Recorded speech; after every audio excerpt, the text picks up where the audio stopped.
the seeking of the feminine side that is deified, that has that holiness that we find in the masculine side. We're seeking this vision of the mother who is loving and caring and also scary and terrible, but that is full of her own essential power. Welcome to Soror Mystica, a podcast exploring life's mysteries and magic through its symbols. I'm Mariana Lewis, an archetypal tarotist. And I'm astrologer Christina Farella. And just as the Soror Mystica guided the alchemist through his holy work, we hope to be your mystic sisters in these conversations, guiding you deeper into the symbolic life.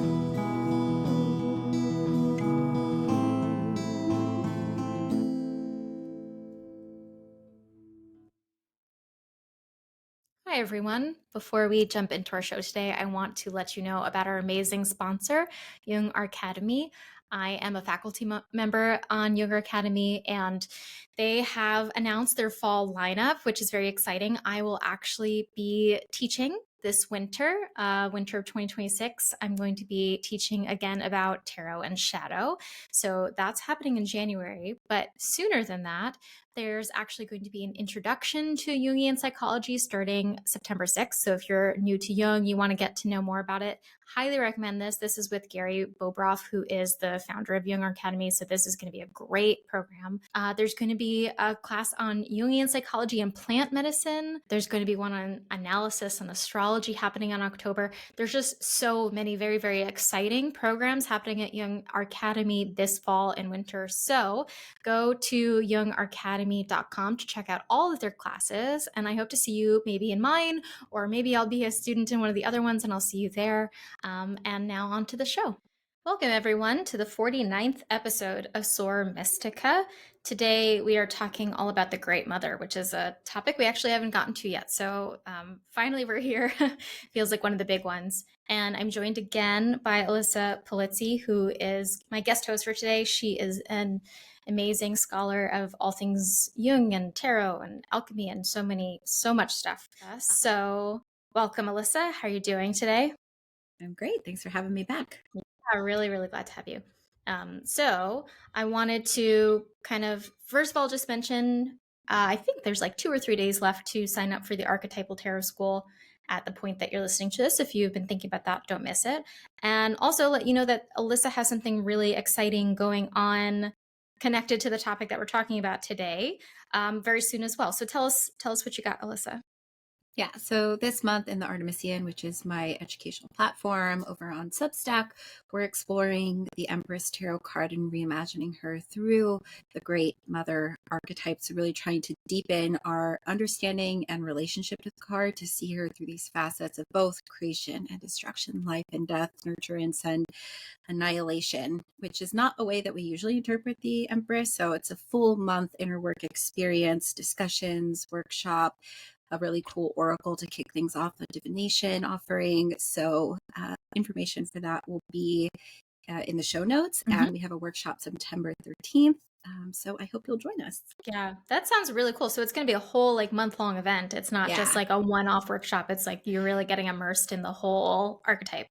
Yeah, and that's kind of a shift over on the Artemisian, is rather than just having a workshop each month, we're doing these deeper inner work experiences on rotating topics. And so our focus for September is the Empress and the Great Mother. And my hope is you'll deepen your relationship through all these different ways of approaching it. Discussion, workshops, exercises, reflections, all those wonderful things. Yeah, this is what I always say to like my tarot students is they're like, how do I remember the cards? Like I keep studying them and like reading myths and books. And I always say you have to build relationship with it, which means you have to immerse yourself in it. You really have to sit with it, think about it, do activities, notice it in your life, notice it in myths, like spend time. So this sounds like a really great opportunity for people to, whether they do tarot or not, like get in touch with that Great Mother and alchemize the archetype so that it makes sense on a real level. And if you're interested in joining Soror Mystica, listeners get a special 15% discount. So the link for that will be below as well. Oh yeah, very generous of you. Okay, so tell me what you're reading. Ooh. Yeah. Recently just finished up James Hillman's Senex and Puer, How is that? which, oh, it's good. It's very Okay. good. It's interesting because we oftentimes think of this split between Senex and Puer, Senex being Latin for actually old individual, but we tend to look at it as the archetype of the wise old man or the Yeah. crone. So guidance, structure, that which is established, can have some Saturnian rigidity to it as well. And then it's always pinned against the puer, which is the eternal youth and the striving towards freedom and expansion and creativity and limitlessness and being boundaryless. And the way that Hillman approaches it is to say that it's actually this like Janus faced archetype, like it's two-headed and they're Yeah. not actually split. It's our belief that they're split that actually creates the tension within them, and we have to build this relationship kind of holding them together and seeing them as this sort of, I don't know, like this yin and yang of one doesn't come without the other. So it's a really provocative approach, as Hillman often does. Yeah, And he is I very really enjoy provocative. that. That's great. Sometimes I read his things and I'm like, whoa, amazing. And sometimes I read Yeah. his things and I'm like, shut up. Enough. Gosh. He likes to ramble sometimes. He's a little bit Yeah. self-indulgent in some of his Yeah. ideas. And then I'm like, oh, and then other things I'm like, you just changed my life. I need to read that again. So he's Yeah, it's kind of part of it. It's like a drama. It's a play. It's a little bit hyperbolic and at the same time like earth shattering. It's yeah. I don't know. But it's refreshing to me for the Jungian realm, which can be a little cold or a little academic Yeah. or so bound to the dogma of Jung, which is funny because Jung's like, this isn't a dogma. Like, learn these things and build into it yourself. And that's kind of what Hillman did. And then people sort of villainize him for it. So for that reason, I love and appreciate his work. Yeah, he does. He does have a lot of very, very transformative, mentally transformative things to say when you like sit and think about it. You're like, oh, holy cow. Yep. Well, that's cool. That's a good one. I actually was just doing a reading for somebody the other day and pulled the Hermit inverted. And I usually don't read it this way, but my instinct was like, we need to talk about the Senex Yeah. a little bit. And I could see in her face that she was kind of like, I don't like that. And I was like, me neither, but it's actually probably what you needed to hear. That's actually, it came up when you read for me, which Mariana is my personal tarot reader. And we started talking about, it was the Hermit reversed. And that really inspired me to see the Hermit and the Puer together, because the lamp, of the Hermit, to me, like that fire, that star actually could be seen as the Puer spirit. And it's something I went into over on my Substack. And so you definitely inspired some of that. And I think it's a way that people don't always connect the Hermit with that Senex, but I think it's really important. Yeah, he gets really bogged down in his own kind of little cave there and doesn't really connect to life. Yep. I am reading, gosh, I have like, again, still like 11 things on my reading list, but I have, right now I'm reading a book of Rilke's letters about loss, which is really, really quite beautiful. And I like to, I don't know, I'm not a big letters reader, but Rilke in particular, the poet, if people haven't heard of him, Rainer Maria Rilke is my favorite poet. Obsessed with him, as many Jungians are. But he apparently wrote like 14,000 letters in his lifetime, something like that. And he knew that they were going to be published and wanted them to be published. So he tried to make them fancy, and tried to make them really pretty. So you can feel like all of his letters are kind of like, I know someone else is reading this who I didn't write it to. And they're just phenomenal. So now I'm reading his ones on loss and grief and stuff. So that's been really beautiful to kind of connect more in poetic territory. Yeah, get out of the academics. Yeah.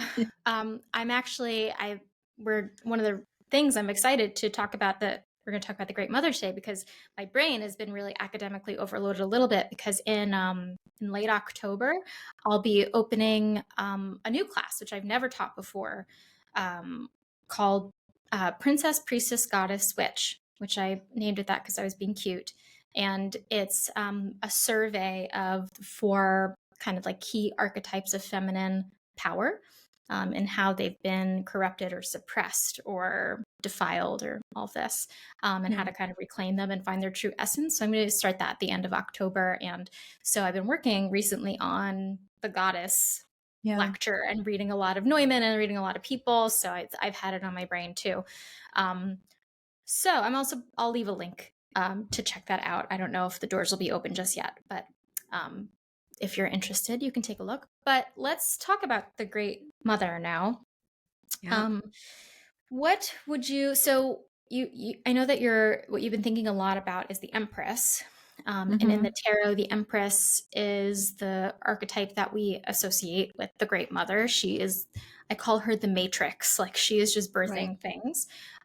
She's always in a state of creativity. She is often pregnant in a lot of decks. She's like in this state of like making life. But there's so many more layers to the Great Mother side of the archetype. And we don't want to say that the Empress is not also about creativity, because she very much is. That's a big part of the card. However, she being that mother, that archetype has so many layers to it. So how would you kick us off in terms of saying, like, what is one of the most important aspects of that Great Mother side of the Empress that you like to talk about with people? Yeah. Well, to your point, the Empress being this principle of creation is true. She is that matrix of life.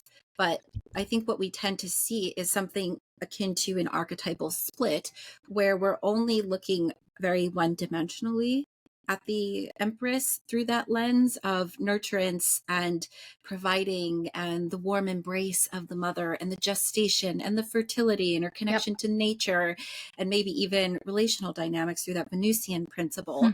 And yet that leaves us questioning, what about the other side? And I think I have this quote from Jung. Let me see if I can pull it up because it's really good. Let's see. Okay. He says, this is from Archetypes in the Collective Unconscious. Just as all archetypes have a positive, favorable right side that points upwards, so also they have one that points downwards, partly negative and unfavorable, partly chthonic, but for the rest, nearly neutral. And, so that takeaway is that when we are dealing with an archetype, it is multidimensional. It's ambivalent, right? It has these sort of poles of light and darkness, upper world and underworld. And what I came to find is that the Empress is so often looked just through that upper world lens, or just through the life-sustaining aspect of the Great Mother. But if she is representative of that archetype, then she is both the matrix of life and death, and she is creation and destruction, or becoming and unbecoming. And how can we expand our awareness of that card to truly meet the Great Mother in all of her faces? I think that's really beautiful. I think that this is something I try to talk to my students about a lot, is that, it's kind of a symptom of contemporary spiritual world to bypass the negative, right? Just in general, is that it's like always about healing and like beauty and like empowerment and all these things, and that just completely closes us off to the dark side of everything has a shadow side. And as I like that quote a lot, because it also reminds us that all archetypes are neutral. Ultimately, they're not neither good nor bad. Sometimes there's a good side, sometimes there's a bad side, but the neutrality is really important. As any good Jungian will tell you, like, if you're reading a myth about the Great Mother, you better contemplate that devouring mother, that terrible mother. I'm thinking of Faust. In Faust, they have which is a play by Goethe. There is weirdly a lot of references to mother, and there's really, we kind of see that duality in the play, because at the end, the very, very end of it, if people don't know the story of Faust, he's a guy who sells his soul to the devil, basically so that he can live like a god. He can have all of knowledge and make himself whomever he wants to be and have whatever he wants, etc. And so he does all these really bad things because he can do whatever he wants. And I don't want to say that they're actually really bad. They're all very morally ambivalent, right? Like, is it that bad or whatever? But like at the end, we're kind of like, well, he goes to hell now, right? He sold his soul to the devil. That's the deal. And the story of Faust was one that was told so many times in Greek literature and German literature. And then in this iteration by Goethe, all of a sudden he's redeemed, and he's redeemed by this character named Mater Gloriosa, who we assume is like a Christian variation of Mary, Mother Mary, but she's actually never had that title in the past. Like that was one that Goethe made up. So it's the glorious mother, the great mother, right? So it's the great mother who redeems him and saves him and brings him to heaven or a higher plane. But then earlier in the play, there's this whole section where he like pisses someone off, and the devil Mephistopheles comes to him and says, the great mother, the mothers want you. That's what he calls them. And he's like, what? And like, the mothers are calling for you. They want you. They're like pissed off. You got to go to the mothers. And Mephistopheles, who is a devil, is terrified. Like his face goes like white and he's so shaken. And so the idea is that what could be so terrible as to scare the devil himself, the mothers. And so we have this like duality in that play of like the glorious mother who saves us and loves us no matter what we do, and the terrible chthonic mother who is impossible to face. So it's such a good kind of representation of that's both sides of that archetype. Yeah. And I think you could probably look to not only famous mythologies, but also many stories of fiction or even modern stories to see where we notice a quality of a mother that has a dual face. Or sometimes the archetype itself is split. Like we see this a lot in fairy tales where you have this very good nurturing mother, something like Vasilisa, right? Where you have a good mother, but then she died, replaced by this terrible mother, the stepmother who wants to kill her. And then you have the full great mother in the Baba Yaga, who both kind of offers the potentials for growth and transformation and is willing to sort of initiate her into the mysteries. And at the same time, it's like, I will kill you. Like, I will destroy you. I will actually kill you. Yeah. Yeah. And so that's where, when we notice that character, that figure who has that bivalent nature, then we see the fullest expression. But sometimes it's kind of broken into multiple characters, which is interesting too. Yeah, I think we see that a lot in fairy tales where there is often the mother has passed away or left, or is feminine. is the good side of the feminine is missing, and we get the evil stepmother or the monster or whatever, and that's the bigger thing to face. And I've always been really interested in that. Of course, it's like kind of points us to Maureen Murdoch's work, who wrote The Heroine's Journey, and she talks a lot about the urgent need to reconnect to the feminine and the separation from the feminine. And we see this in like that negative side of the mother being so central and missing the good side. Part of me thinks that one of the reasons why we have this tendency to put this really pretty sparkly sheen over a lot of these cards is because we have been facing the more negative side of some of these archetypes a long time. The mother itself has been either she's been stripped of any real potency. She's either been the docile mother, the mother who just takes care of you silently and is subservient to the husband, or she's been the terrible mother witch, devourer, so to find the benevolent mother, the mother who loves and is still powerful, I think that's very attractive to us. And I think we see that in some of these fairy tales where that's kind of missing. Like we don't really have that. But at the same time, we tend to then swing way to the other side as we do, and say, well, now we're going to kind of get rid of the negative mother side of it and kind of ignore that to just focus on the good one. Yeah, and we know that on either a personal or a collective level, that kind of suppression only creates a hostility of that principle in the shadow. And so that, I forget the quote, but it's like, that over-identification with the light, Jung says, like it constellates the dark, it constellates the shadow. And, I love this take that you're saying that maybe we're sort of yearning for those aspects of the mother. And so we see it in the Empress, and we're kind of pushing out the dark side because so much of her has been depotentiated or disregarded or pushed aside. And so to have some image of her in those good, nurturing, present qualities must feel like such a balm. And I think the Empress is such a loved card, which is partly why I'm like challenging it, because I know how tender we feel towards her, but her depth is something that we cannot cut away from her. And what I think it actually does, it helps us be more present in life, more like we lean into the generative side and we can create where we need to create. And then we don't get stuck there so that we become this, overly nurturing or the too good mother. The great mother tells us how to plant seeds and how to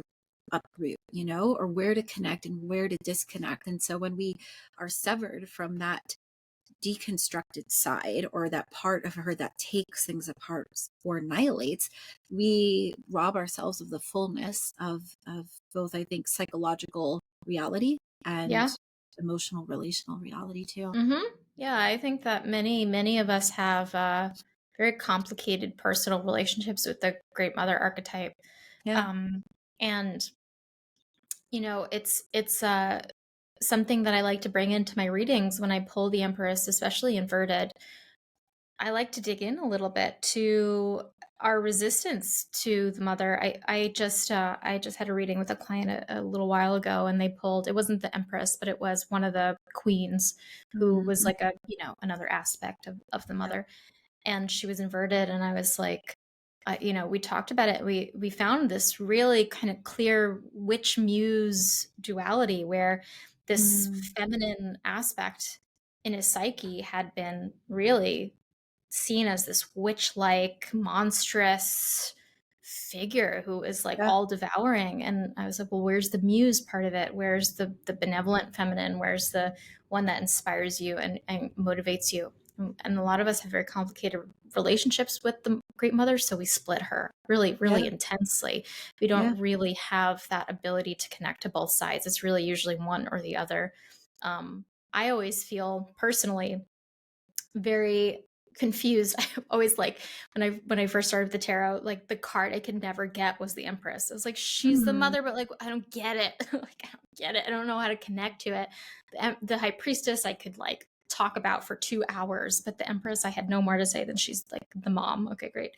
And I had such a dual experience of my own mother, where she could be one moment the Great Mother and then the next moment the devouring mother, and it was Mm. like such Yeah.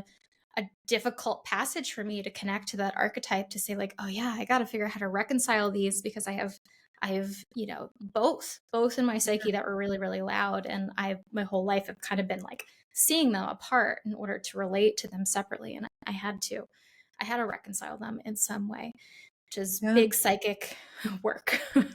Yeah. And I think that's also reflected. I think you were sort of alluding to this though, collectively for us, because Yeah. our images, our mythic images, our religious images of the feminine, and whatever evolutions we've seen in these traditions, especially in the West, is like we don't have a strong mother image in a Yeah. fullness, right? Yeah. And of course here in the West, in the Christian West, it's like, well, we have the Virgin Mary, and that's a beautiful image of the good mother and the present mother and even the weeping mother, and the mother who is this the matrix of that divine principle. Yeah. But where is her dark side? Hmm. And then what kind of rises up is something like the Black Madonna, right? Yep. Collectively, to see that image arise. And I think that's a big exploration too of Woodman's work, with like Dancing in the Yeah. Flames, is like, where is the rising of this dark feminine? And it was showing up in a lot of her clients in their dreams, these kind of earthy underworld goddess figures. And it's because we're so separated from it. And what we have to do is sort of mediate the reality of both of them, and how important it is to have access to both sides. That's beautifully said. Yeah, Woodman's work is so good. If you haven't read Dancing in the Flames, read it. I avoided that one for a while, not because of anything, just because I was like, oh, this is going to be like a thing I have to like bite into. I really want to take my time with it. When I finally started reading it, I was like, whew, that was great. I was like, I loved it. It was so, so good. Um, so if you could think of like a myth or a story that might encapsulate either the duality or the dark side that we can Yeah. reclaim in a healthy way, or in any kind of way to kind of reconcile it, where would you take us? There's a few we'll be exploring this month, but I think one of the most accessible is, the kind of Demeter, Greek goddess of the harvest, and especially her role in the kidnapping of and abduction of Persephone, because everyone's so familiar with this story. And in her upright expression, we might say Demeter facilitates this sacred rhythm of nature's offerings, right? The abundant field, being able to harvest grain and crops and sustenance, and ensuring that we have this deep relationship to nature. And when Persephone is abducted into the underworld, her grief and her sorrow and all of the darkness pours out of her to such a degree that she kind of chokes that natural rhythm, and the land begins to wither, and people are dying, and they're not worshiping anymore. And so we see that that principle of abundance or of giving can also bring death and destruction and annihilation. And it's important to kind of capture that in her mothering aspect, she can provide and she can hold and she can sustain. But when the tides turn or when the seasons change, she will bring death. She will bring destruction. She will cut off all of that nurturance that was there. And that double kind of nature to her actually makes her complex and more potent as an archetype. Yeah, I think it's like the same thing that we can say for the Emperor. I think that a lot of times the Emperor is one of these cards in the tarot that people are kind of like, they pull him and they're like, oh, I don't want you. Give me anything else but you. And then it's the Hierophant and you're like, no, not you. It's like, I don't want that. Because we have an association of the Emperor with patriarchy, right? And hierarchies and control and dominance. And we have to, I always like, try to remind that this is because of the society that we're in. This is because of the paradigm that we're living. We associate the Emperor with patriarchy because we see patriarchy all around us. But the Emperor has the duality of good and bad, light and shadow, just like the Empress does. And so if we want to see the negative side of the Emperor, we're going to find patriarchy. We're going to find, control and domination and all these really ugly things.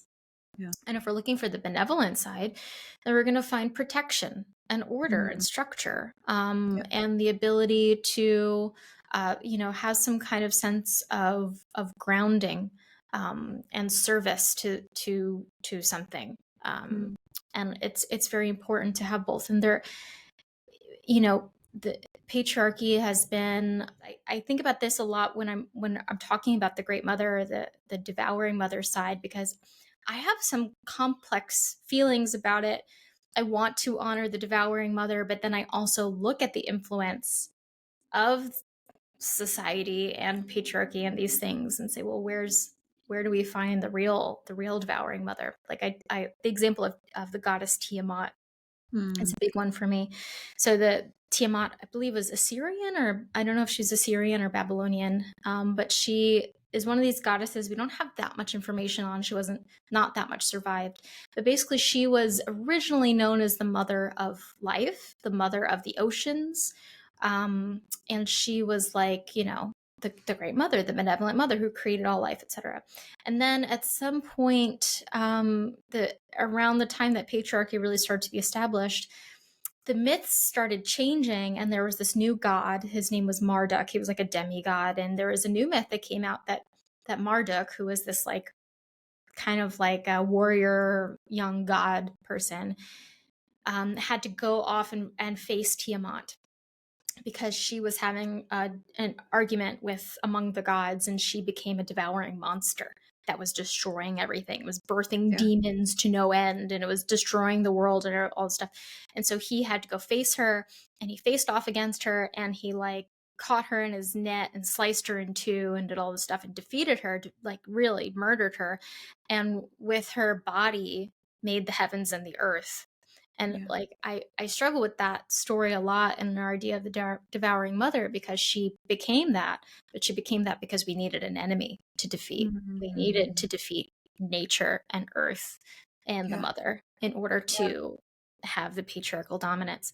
So it gets more complicated when we add in those layers sometimes, but they get me confused, because I'm like, where do we find the truth?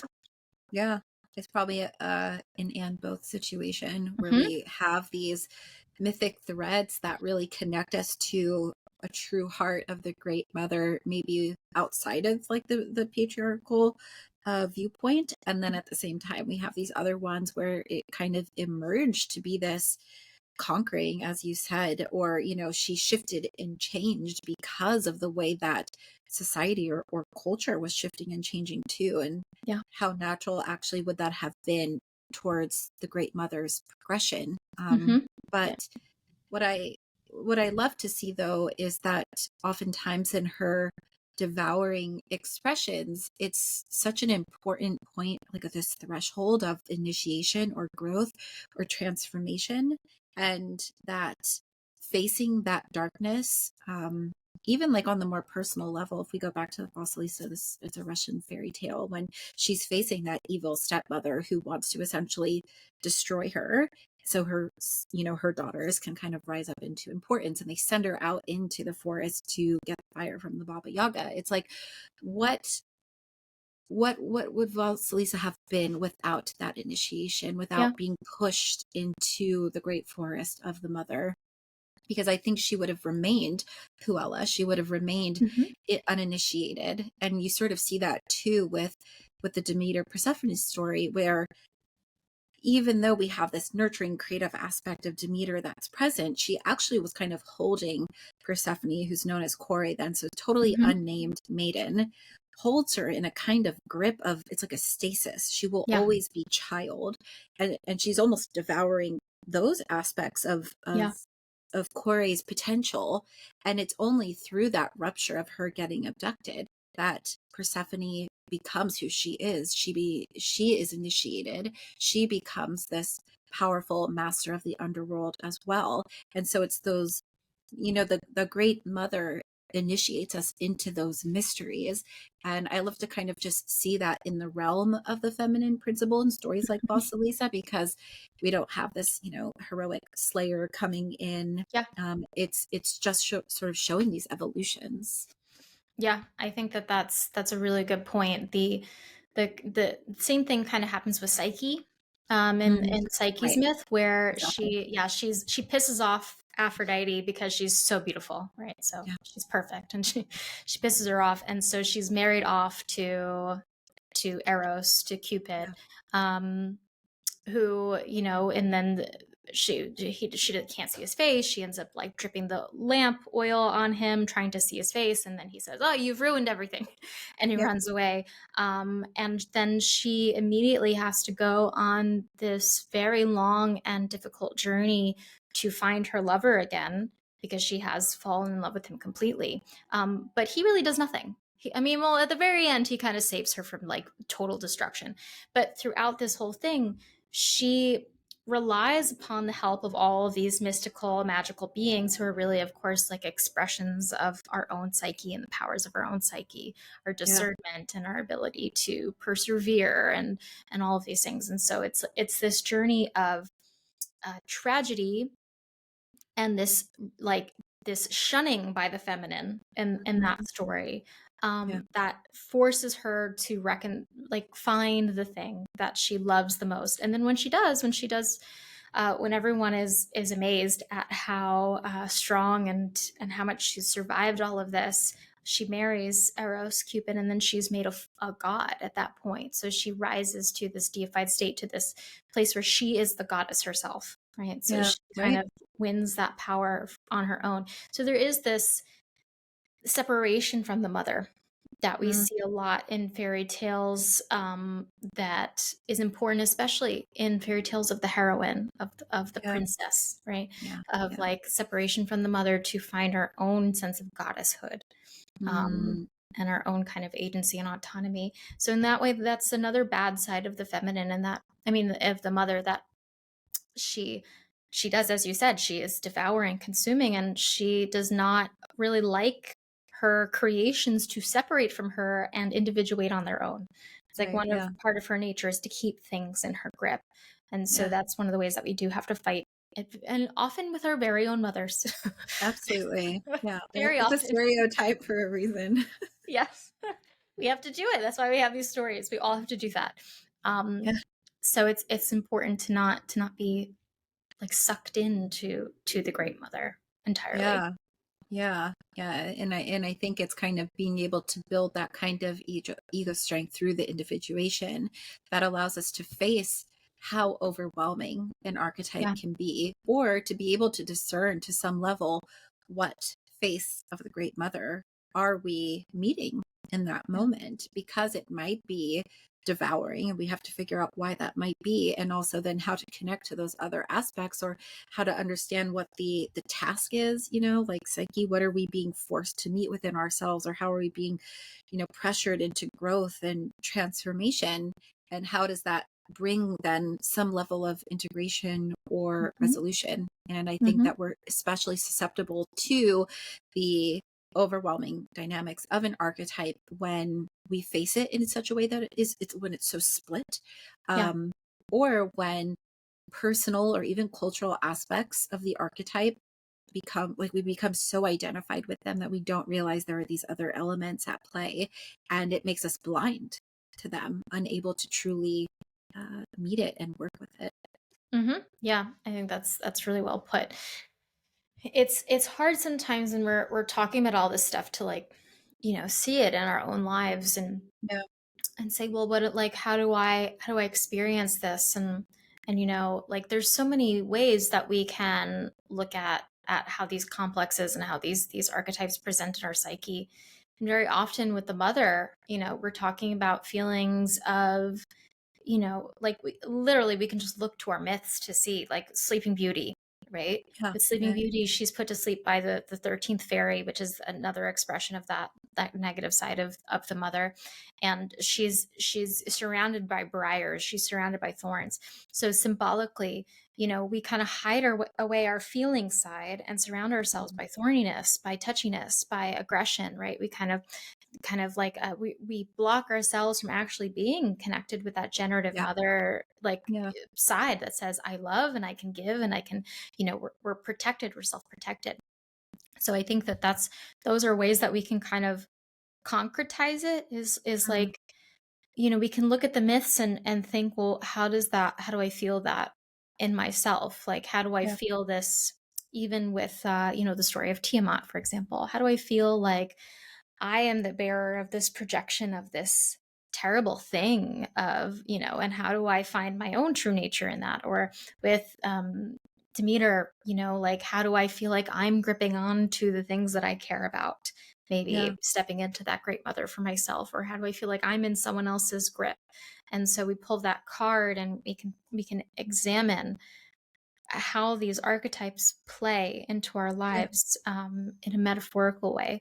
And yeah, that's when tools like the tarot and mythology are just so useful. If we can, it's hard to break out of the literal and the story side of it and then interpret that into our own experience. But that's the practice. And that's why, like, yeah. being in, like, that's why you listen to this podcast, probably. That's probably why you take anybody's classes on these kinds of Right? things. Is that that's what you're trying to do in the end? Yeah, So I guess, like, next time you pull the Empress, take a little bit more time to consider that archetypal mother in the psyche rather than just like start that project, girl. It's not always that. Sometimes, yes, absolutely. Go be pregnant with something. yeah, One of the things that Marion Woodman says about, and she has a book called The Pregnant Virgin, mm, which I've mentioned on this podcast, I think, before. Have you ever read The Pregnant Virgin? yeah, Yeah. yeah, I yeah. It's always good. I told Christina to read it years ago. After I read it, I was like, "Ooh, that changed me." And then I Yeah, told her to read it, and she was so mad at me for a second. She's like, "That was too much. I couldn't do it."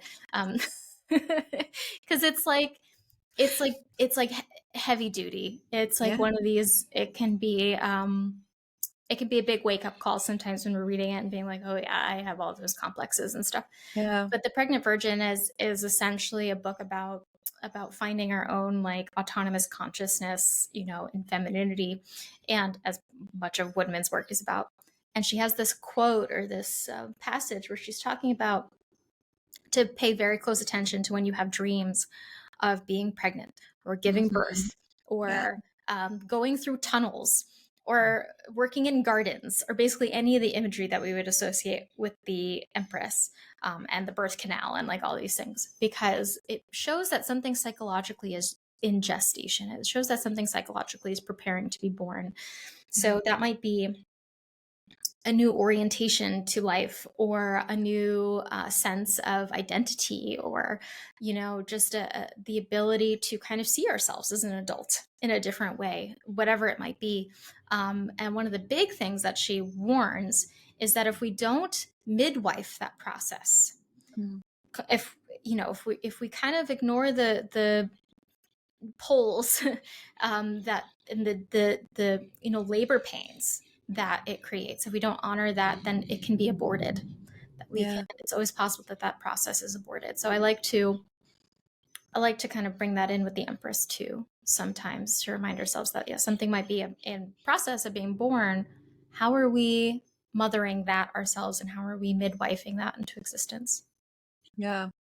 I think it was Woodman who said this, although I don't have the quote, but something about how the archetype of the mother helps us facilitate the presentness and the embodiment of life. Yeah. And I think when that's been ruptured or damaged, whether on the personal level or on the archetypal level, it really affects our ability to midwife in all sorts of different ways. So that might look like the disconnection from life that makes you depressive and have a withdrawal, or not know how to pull on those creative threads to bring a project to life. It can make you disconnected from others, so all these different expressions. And it's kind of building a relationship to the Great Mother that allows us to understand what it means to be a vessel of life and creation, and to be present and to live through it, which is so beautiful and so generative. And I think such an important part of the mother that we need to tend and work with. And then I think when we anchor into that, when we have that life-giving generative side, then we can pull on her darker threads, and ensure that we're not just giving, until we have nothing left, or, living so much for others and not ourselves. Then we know how to mediate between the life and death giving principles that she encompasses. Yeah, I think that's a really important point. There's this the idea that we first have to connect to the good side of the mother, in order to tolerate the bad. Right. Yeah. I think is really important. And I think that that's kind of what goes back to what we were saying before, of how our society has either seen that Marian version of the mother, who is perfect and beautiful and devoted and all this stuff, but not real, right? Not like there's something about it that is lacking power and like agency. And then we have on the other side the witch, the devourer, the monster, the beast, like all of these things. And so I just watched a movie today. I'm a little bit mad about it. I won't say the name of it because I don't want to be spoiling, but it was like a horror movie, and it was like, all the people are missing in the town. Where did they go? And then it like ends up being that there's a witch, and the witch is just like devouring everybody. And I'm just like, oh my good Lord, are we back here again? Like it's fine. I understand that that's like part of it, but it's the vilified, demonized thing that we're so used to seeing again and again and again. And we don't have the other side of it, of the mother who loves, but feels like she still has her own sense of power. So I think that that's what's a lot of us kind of, I call us sacred feminists. Like, this is a term I've made up, spiritual feminists, whatever, of like the seeking of the feminine side that is deified, that has that holiness that we find in the masculine side traditionally. We're seeking this vision of the mother who is loving and caring and also scary and terrible, but that is full of her own essential power. And I think that's it was a really long journey for me to connect to that. I intellectually connected to it, and I worked a lot on it. I thought a lot about it. But then when I would like come down to the moment of like, feeling that archetype or pulling the Empress card, I'd be like, still got nothing. It's just Yeah. image to me. Yeah. And I think that that's the journey a lot of us are on. So I would say that, we don't want to pull in the negative side of the mother, um, to the point where we risk her just becoming the demon that doesn't Yeah, sure. have the other side. So we need both to be Yeah. present. And that's the greater journey. And that's why I think the Black Madonna is such a great image. You mentioned her earlier. The Black Yeah. Madonnas, if you haven't heard of I'm sure I've mentioned it on the podcast before, but in Europe, mostly in like the medieval period into the early modern period, there was just these Madonna statues, Mary statues, that were dark colored, had black skin. Sometimes that was because of just like soot in the place, and sometimes that was because they were like, there was a lot of stories of them just turning black overnight, and like, this kind of this magical thing. But it became this thing, this like list. All of these churches and all these artists wanted to create the Black Madonna rather than the White Madonna, because of course in Yeah. Europe Mary was very, very white usually. And a lot of archetypal scholars have studied this and thought about this, and what they believe is that this was the representation of the Dark Mother coming through in this really vital way of like this archetypal like possession, saying like, we need to find this again. We need to connect. Yeah. We can't have Mary just be this powerless, white, perfect, pure thing. She has to have the underworld connection. She has to have the dark side. And I was in France a few years ago. We doing like a pilgrimage, and we saw a couple Black Madonnas, and the people there still are obsessed with them. They're like, Mhm. local Yeah. people still go, and like they parade them around the town. They worship them like idols. They just have all of this power about them, Yeah. this ominous Yeah. power. There's even one cathedral in Marseille that is really, really old, and in the basement, in the crypt, there's a Black Madonna there, and she's the Black Madonna of confessions. And she's Mm. so spooky because people go there to confess their darkest, most vile things, and she just Yeah. holds it for you. And Yeah. you feel Yeah. the archetypal power of that dark goddess in her. That was just wild, and just being in that place was so spooky. I was very creeped out. I was like, so many people have said very bad things here, and she's the only one who knows them. Yeah. And Yeah. that's why. So if you're looking for an image that reconciles the dark and the light, I think the Black Madonna does a really good job of that. So it's a good starting place.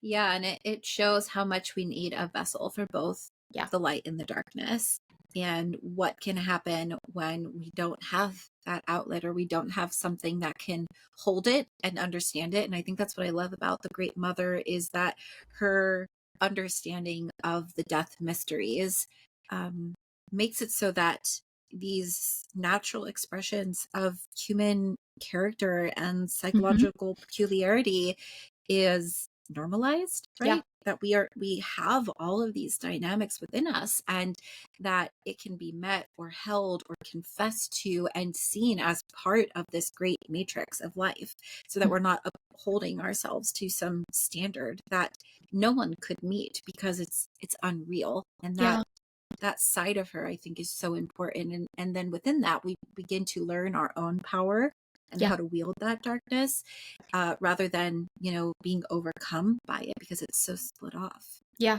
I think that's a really good point. And I think that's something that a lot of people have been, like Clarissa Pinkola Estes, who wrote Women Who Dance with the Wolves. Like, that's a lot of the gist of that, is reclaiming the wildness. And I think this is like another one of the pop spiritual terms we hear all the time, is like, wild yourself, rewild yourself, be wild. And it's cute and it's good. I think that that's a nice phrase, but there's also, where's the meaning in it? What does it really mean to rewild ourselves, to be wild? And I think it has a lot to do with the mother, and being in some kind of communion with that nature that is a bit wild and untamed and not purified, right? By our visions of what the feminine is supposed to be. So I think that you put it really well. It's kind of like talking to the same point of like finding that true nature that is messy and huge, devouring and intense, but also a power for us. Yeah. It's It's the, I think, the truest expressions of life. And that's why I think the Great Mother is so powerful.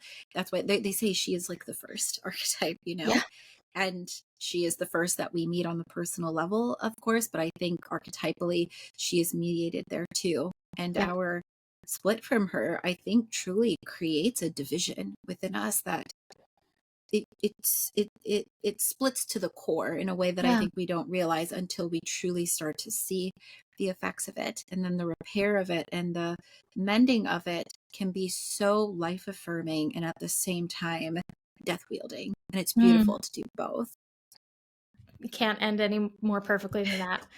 So we'll leave it there on our conversation with the Great Mother. We're going to turn to Dream now. If you're enjoying this podcast, we encourage you to leave a review or learn more about how you can support us on Mighty Networks, where you can get access to some exciting exclusive offerings. Or you can connect with us by sharing a symbolic experience, whether from a dream or synchronicity, for us to explore on the show. Thank you to today's sharer, and please tell us your symbolic experience or connect with us on our website, sorormysticapodcast.com. Are you a small business looking to reach a targeted audience of people interested in all things esoteric? If this sounds like you, Soror Mystica would love to invite you to become an ad partner. We offer a highly tailored audience of mindful, curious, depth-seeking listeners, and we would be delighted to showcase your business and offerings to new hearts and new minds. Simply fill out an advertiser application form at our website, linked in the show notes below, or navigate to sorormysticapodcast.com/advertise with us. All right. So we have a dream that is titled Woman in White Robes Just Minding Her Business. So our dreamer says, I was sat at the edge of a large backyard bordering a forest at night after a day of trying to keep myself and 2 other people alive. I was there with some girls at first, but they went back to the house while I stayed outside. I saw my cat briskly walking from the direction of the house to the woods. I called out for her, but she veered left across the brush.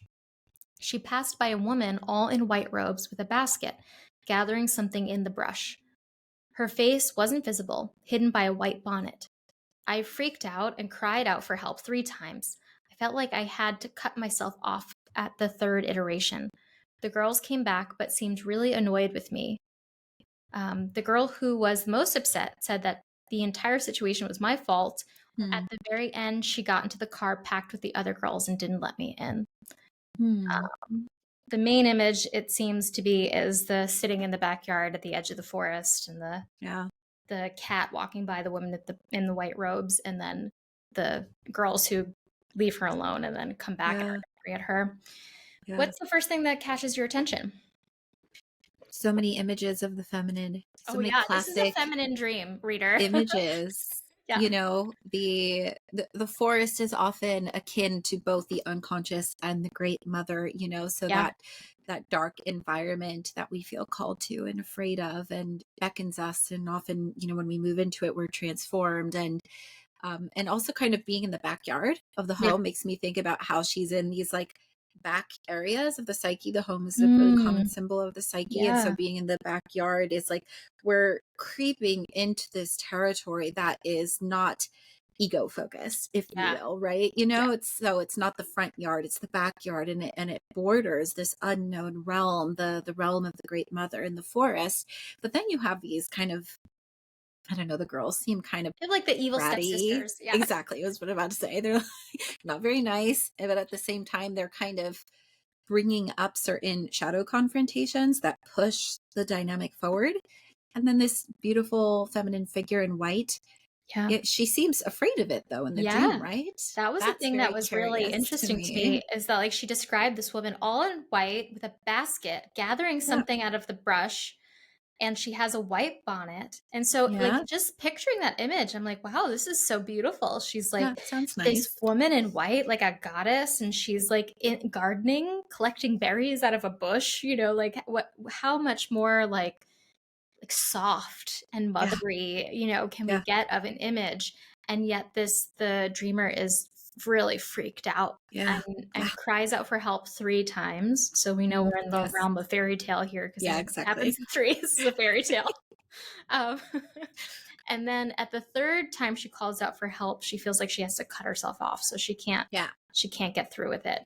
Yeah. Yeah. So It's yeah, really interesting.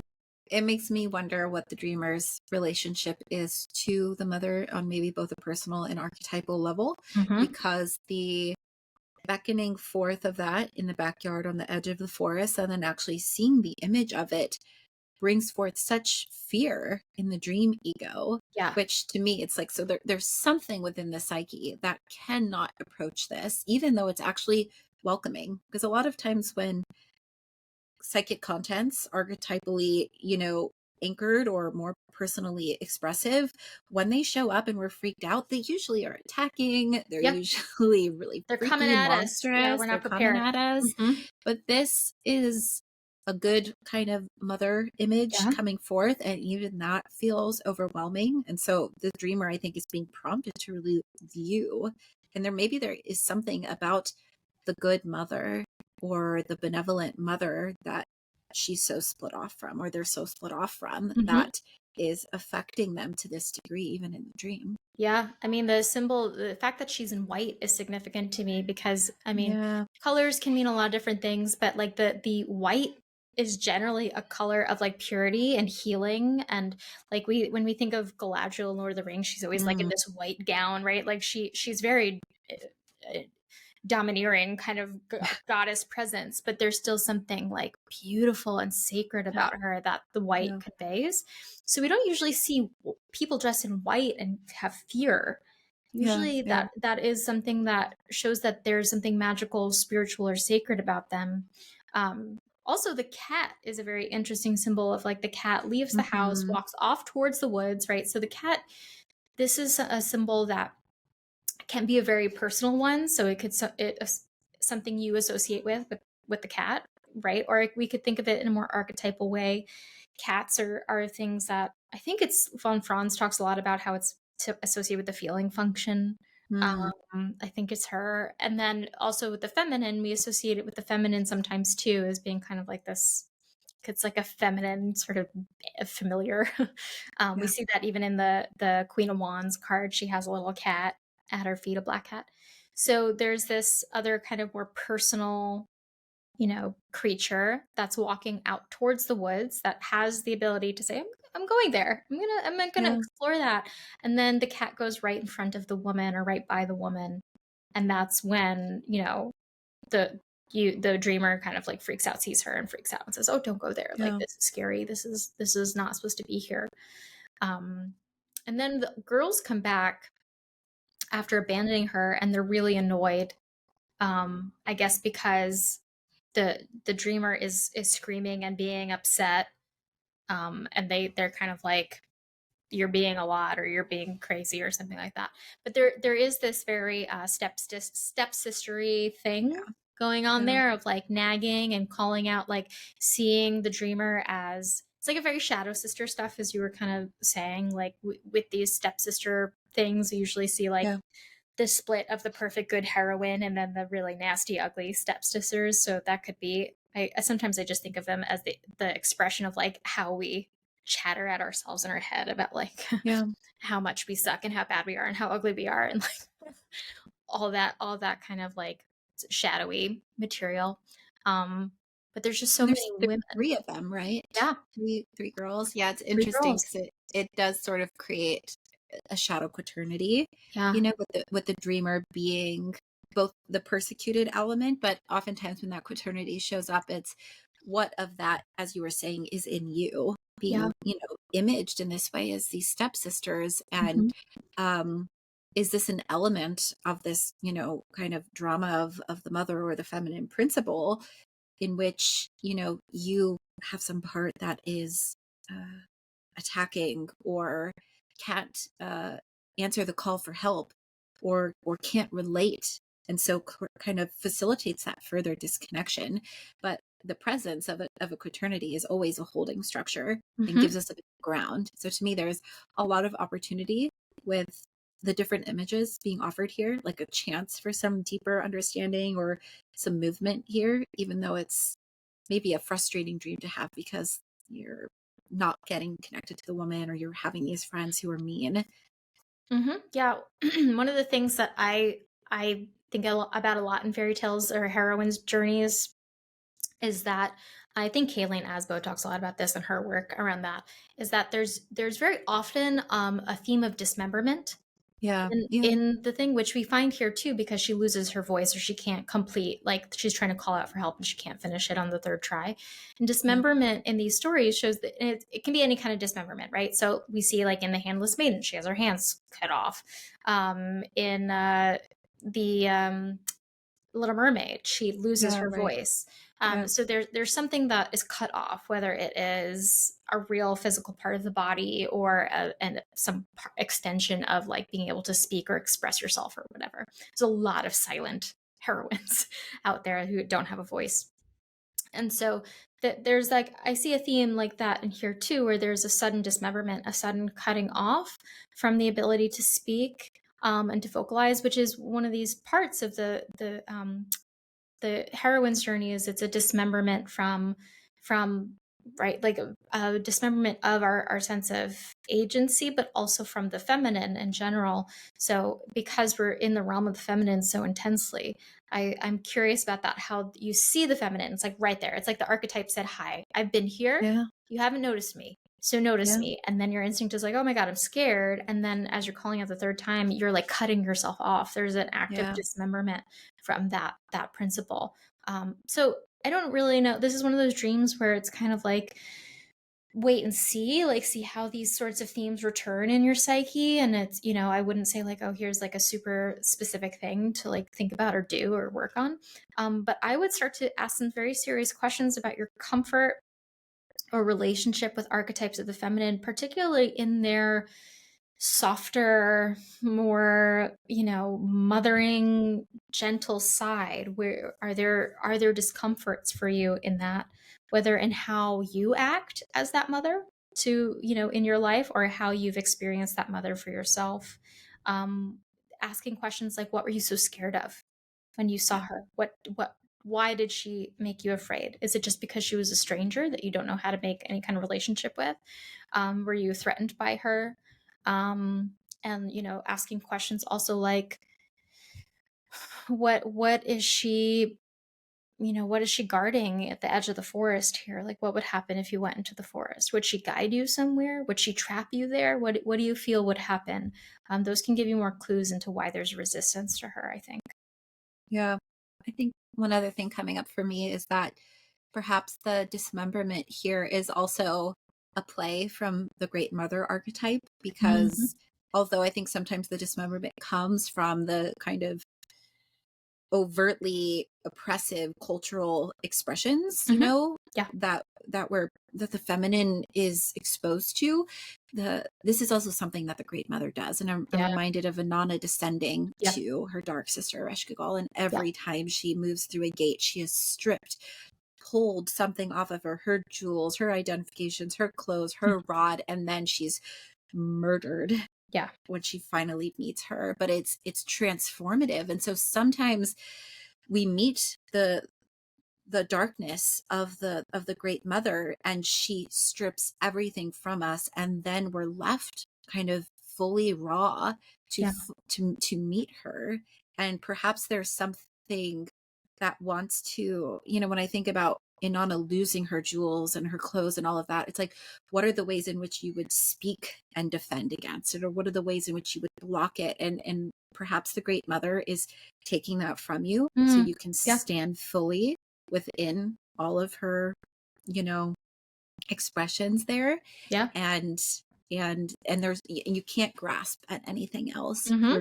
You're there fully with Be her. there. Yeah, be there. Yeah. Yeah, I like the Inanna myth so much because I always say that it's like we're divesting ourselves of all the things that we hide behind Yeah, so that we don't have exactly. to experience the archetype in full. So Yeah. it's like the cutting off of the way to escape it. So Thank you for sharing, Dreamer. It's a big one. There's some really serious themes in here. You just had a fairy tale. I think the last dream that you and I did together was also very fairy tale-y. So we've had people are having great dreams out there. Maybe it has something to do with what's happening in the stars. Christine will have to tell us when she comes back. But make sure to check out the workshop that Alyssa's doing. Go check out the Artemisian, where that's how you get access to it, and like do this deep dive in the Empress and the Great Mother. I think it sounds absolutely delightful, and just such a profound way to like actually contact the archetype, to divest yourself of all the reasons not to.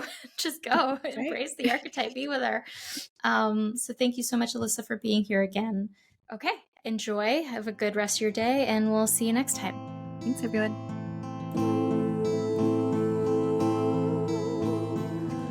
Thank you for joining us in our conversation today. Please consider supporting the podcast by leaving a review and following Soror Mystica wherever you listen. You can also become a more active supporter and a member of the Soror Mystica community by joining us on our Mighty Networks platform. If you have a symbolic experience that you'd like to share with us for the podcast, you can tell us all about it at sorormysticapodcast.com. The music for this podcast is written and performed by me, Mariana Lewis, with special thanks to Stefan Lewis. You can connect with both Christina and myself on Instagram and get to know our work by clicking on the links in the show notes. As the alchemical motto goes, as above, so below, as within, so without. May this ancient wisdom continue to guide you deeper. Until next time, take good care.